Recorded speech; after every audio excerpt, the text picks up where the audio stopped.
अहम मुद्दे पे कॉल की गई है।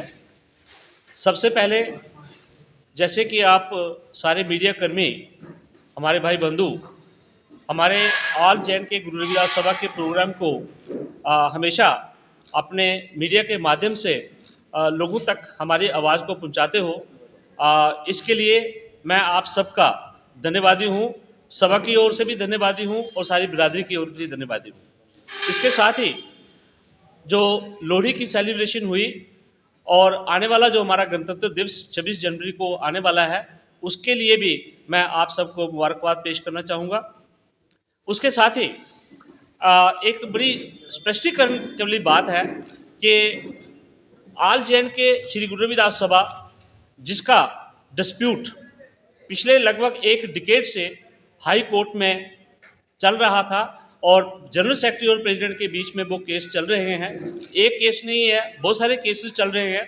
और जब लोगों को लगा कि ये केस खत्म होने वाले नहीं है, इनका आपस में इकट्ठ होने वाला नहीं है, और उससे क्या हुआ कि ऑल जैन के श्री गुरु रविदास सभा जो थी वो अपने काम जो थी वो प्रॉपर नहीं कर पा रही थी, जिसकी वजह से सभा को, लोगों को बहुत सारा नुकसान हो रहा था। कॉन्स्टिट्यूशन के मुताबिक, जो कॉन्स्टिट्यूशन हमारी जम्मू कश्मीर रविदास सभा का है, उसके मुताबिक जब भी सभा में कोई डिस्प्यूट हो, उसको उस डिस्प्यूट को ख़त्म करने के लिए एक जनरल बॉडी की मीटिंग जो है वो कॉल की जा सकती है।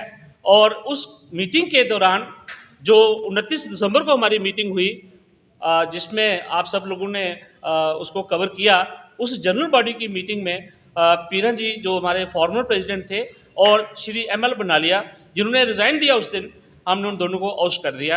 ये कॉन्स्टिट्यूशन की प्रोविजन के मुताबिक हुआ। 29 दिसंबर को ही समाज ने, बरादरी ने एक कमेटी कॉन्स्टिट्यूट की और वो अडॉक कमेटी है, और वो कमेटी जो है वो सभा के सारे ही काम को संचालन करेगी। उसमें इलेक्शन भी वो करवाएगी, श्री गुरु रविदास महाराज जी की शोभा यात्रा भी ऑर्गेनाइज करेगी और जन्मदिन को भी सेलिब्रेट करेगी। जैसे कि मैं आप सब लोगों के समक्ष बात कहना चाहूँगा कि हमारी शोभा यात्रा जो 9 फरवरी को इसी प्रांगण से शुरू होकर जम्मू के अलग अलग बाज़ारों से होती हुई बहु फोर्ट रविदास सभा में संपन्न होगी। और दूसरा जो हमारा प्रोग्राम है मेन, जो जन्म प्रकाश उत्सव है, वो 12 फरवरी को होगा, वो इसी प्रांगण में होगा। और हम बरादरी से, आपके मीडिया के माध्यम से बरादरी को हम ये अपील करना चाहते हैं कि हज़ारों की संख्या में आएँ और शोभा यात्रा को में भी शामिल हो और जन्मदिन के दिन भी आके इस जन्मदिन की शोभा को बढ़ाएं। और दूसरी बात, जो सोशल मीडिया में एक बात चल रही है कि लोग ये कह रहे हैं कि ये काम नहीं कर सकती, जो वर्किंग कमेटी है, स्टे है। मैं आप सब लोगों के सामने ये बात कहना चाहूँगा कि कोई स्टे एक्शन, जो हमारी बॉडी बनी है अडॉक बॉडी, उसके ऊपर कोई स्टे नहीं है। स्टे अगर है, कुछ लोग जो हमारी बरादरी के प्रोमिनेंट लोग हैं उनको रिस्ट्रेन किया गया है, उनके ऊपर भी स्टे नहीं है, रिस्ट्रेन किया गया है, वो इस प्रांगण में नहीं आ सकते, ये कोर्ट की वर्डिक्ट है। लेकिन स्पष्टीकरण ये है कि जो अडॉक बॉडी बनी हुई है और प्लस जितने भी मेरे बरादरी के लोग आज यहाँ शामिल हुए हैं, इन लोगों के ऊपर किसी के ऊपर स्टे नहीं है, ये फ्री हैं। और बरादरी जो है हमारी कमेटी के ऊपर विश्वास करते हुए हमें उन्होंने ऑथराइज़ किया है कि आप बरादरी के जितने भी काम काज हैं आप उसको संभालें, जितनी देर तक हम इलेक्शन नहीं करवा पाएंगे। तो इसी कंटेक्स्ट में मैं बात स्पष्टीकरण से कहना चाहूँगा कि बरादरी को मैं अपील भी करना चाहूँगा कि किसी कोर्ट के आर्डर के ऊपर आपको डरने की ज़रूरत नहीं है। हम फ्री हैं, बरादरी फ्री है, समाज हमारा फ्री है। अगर स्टे है तो चंद लोगों के ऊपर है, बरादरी के ऊपर स्टे नहीं है।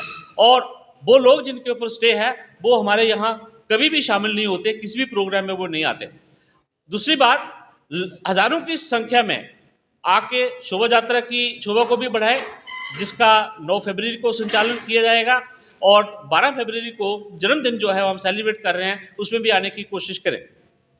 दूसरी बात, परमिशन के लिए हमने अप्लाई किया हुआ है और मुझे लगता है कि थोड़े ही दिनों में, एक आधे दिन में ही हमें वो परमिशन भी ग्रांट हो जाएगी। और परमिशन के लिए भी एक अफवाह चल रही है कि इनको परमिशन नहीं दी जाएगी क्योंकि ये कोर्ट का स्टे है। मैं बात स्पष्ट करना चाहता हूं कि परमिशन के ऊपर कोई स्टे नहीं है, हमारी कामकाज के ऊपर कोई स्टे नहीं है और हम फ्री हैं, हम फ्री होकर काम करेंगे और गुरु घर की मर्यादा को, कॉन्स्टिट्यूशन की मर्यादा को सामने रख के हम सारा काम करेंगे। जय हिंद, जय भारत।